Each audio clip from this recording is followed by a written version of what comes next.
अब हम स्टार्ट करने वाले हैं unit 5 central processing unit. Start करते हैं, CPU भी आप कह सकते हैं। ये यूनिट में कुछ हम ये सारे टॉपिक्स देखने वाले हैं, जिसमें पहला टॉपिक है हमारा जनरल रजिस्टर ऑर्गेनाइजेशन, यानी रजिस्टर का जनरल ऑर्गेनाइजेशन देखने वाले। तो ये उसका कुछ डायग्राम है। तो हम पहले कंपोनेंट्स देख लेते हैं सभी, फिर कनेक्शन करेंगे।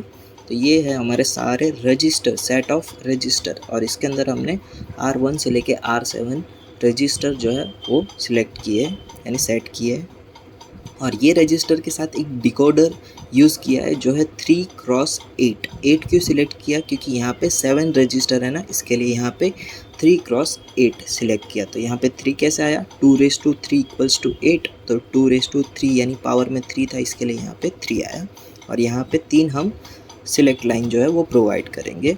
और ये सिलेक्ट डी क्या है? ये सिलेक्ट डेस्टिनेशन रजिस्टर है, ठीक है। और यहाँ पर ये किस लिए यूज़ होगा? जो भी ALU के अंदर ऑपरेशन परफॉर्म होगा ना, और जो भी उसका आउटपुट या फिर रिज़ल्ट है वो एक रजिस्टर के अंदर स्टोर होगा, और वो रजिस्टर जो है हम डिकोडर के थ्रू डिसाइड करेंगे, ओके।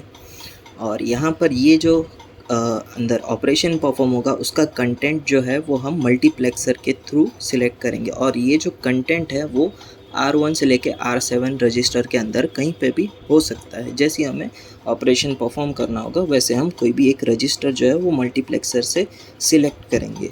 और यहाँ पर मल्टीप्लेक्सर जो है हर एक के साथ, हर एक रजिस्टर के साथ कनेक्टेड है। और एक ये जो लाइन है ना, ये बाहर जा रही है, ये input.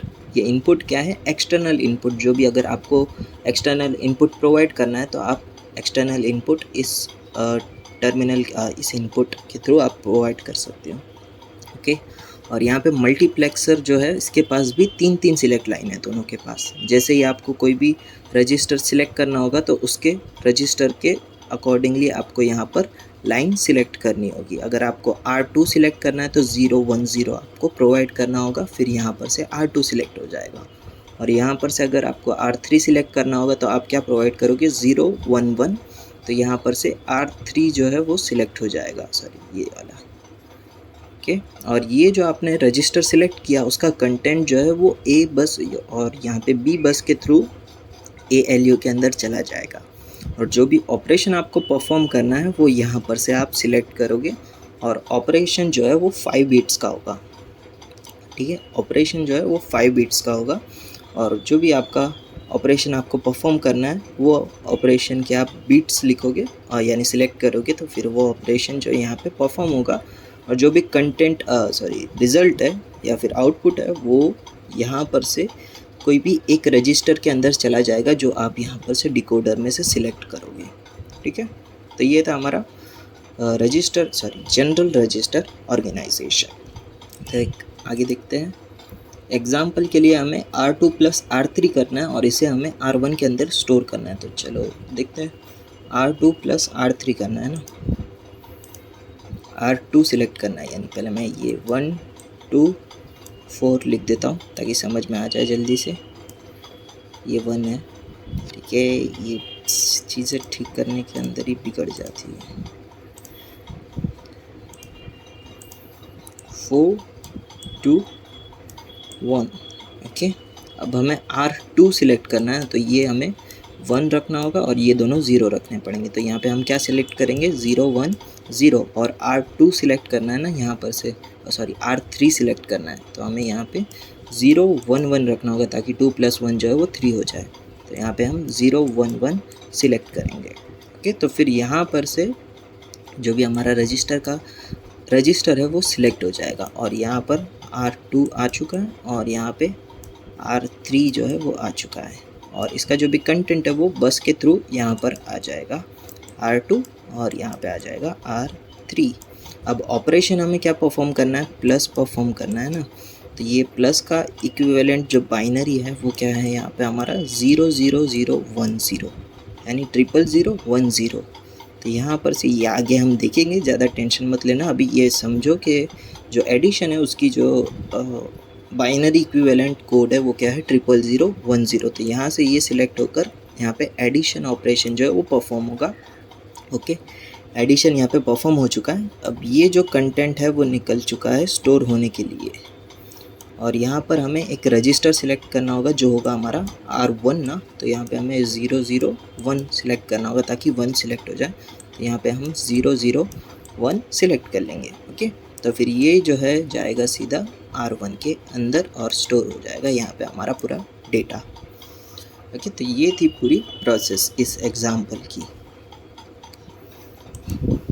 To perform the above operation, the control must provide the binary selection variables to the following selector inputs.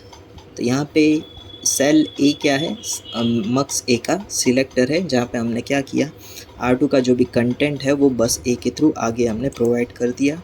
मक्स B selector to place the content of R3 into bus B, और ALU operation selector OPR क्या है, ये जो OPR था ना, ये क्या है हमारा operation selector, ALU operation selector, यानी जो भी हमें यहाँ पे एडिशन परफॉर्म करना है तो अरिथमेटिक एडिशन जो है वो प्रोवाइड करेगा।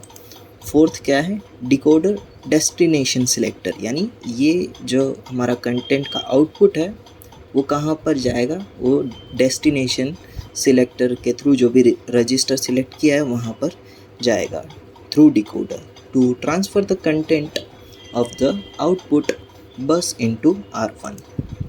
कंट्रोल वर्ड, ठीक है, हमने यूनिट 4 में देखा था वही है, तो यहाँ पे इसका कंट्रोल वर्ड लिखते हैं।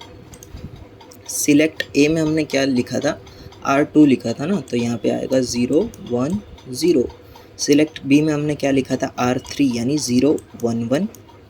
सिलेक्ट डी में हमने 1 रखा था ना, तो 001, और ऑपरेशन क्या था, 00010। ओके, तो ये है हमारा control word for R2 plus R3 which is stored in R1 के लिए कंट्रोल वर्ड। अब ये देखो, ये टेबल है जो जिसके अकॉर्डिंग हम सभी चीज़ें परफॉर्म कर रहे थे। तो यहाँ पे देखो बाइनरी कोड दिए गए हैं और यहाँ पे सिलेक्ट ए और सिलेक्ट बी और डेस्टिनेशन सिलेक्ट की गई है। अगर हम 000 प्रोवाइड कर देंगे तो क्या होगा, जो भी हम एक्सटर्नल इनपुट प्रोवाइड करेंगे ना, अरे ये इधर एक्सटर्नल इनपुट जो हम प्रोवाइड करेंगे वो सिलेक्ट होगा, और उसका जो भी डेस्टिनेशन सिलेक्टर है वो नन है। और अगर आप 001 देते हो तब R1 सिलेक्ट होगा, 010 पे R2, 011 पे R3, 100 पे 4, 101 पे 5, 110 पे 6 और 111 पे 7। तो ये था encoding of register selection fields. अब देखते हैं ऑपरेशन सिलेक्टर, और यहाँ पे इसका ऑपरेशन लिखा गया है और यहाँ पे उसके सिंबल्स है। यहाँ पे क्या है, पहले सारे ज़ीरो है तो सभी ज़ीरो हो गए, तब जो भी हमारा मक्स ए के अंदर हमने सिलेक्ट किया है पहला रजिस्टर, उसका कंटेंट जो है वो ट्रांसफ़र होगा। और अगर 401 है तब जो हमारा ए का कंटेंट है वो इंक्रीमेंट होगा, और 00010 पे होगा एडिशन यानी A प्लस बी। इसके अंदर आएगा हमारा दूसरा भी रजिस्टर, इसके लिए A प्लस बी, और ये जो है सिंगल के लिए ऑपरेशन परफॉर्म हो रहा था। और 00101 पे क्या होगा, सब्ट्रैक्शन परफॉर्म होगा यानी A माइनस बी। 00110 पे क्या परफॉर्म होगा, डिक्रीमेंट A। 01000 पे A एंड B। 01010 पे और ऑपरेशन परफॉर्म होगा। 01100 पर A XOR परफॉर्म होगा, और 01110 पे कॉम्प्लीमेंट A होगा, और 140 पे शिफ्ट राइट और 11000 पे शिफ्ट लेफ्ट। तो ये था हमारा एनकोडिंग ऑफ ALU ऑपरेशंस। तो यहाँ तक रखते हैं।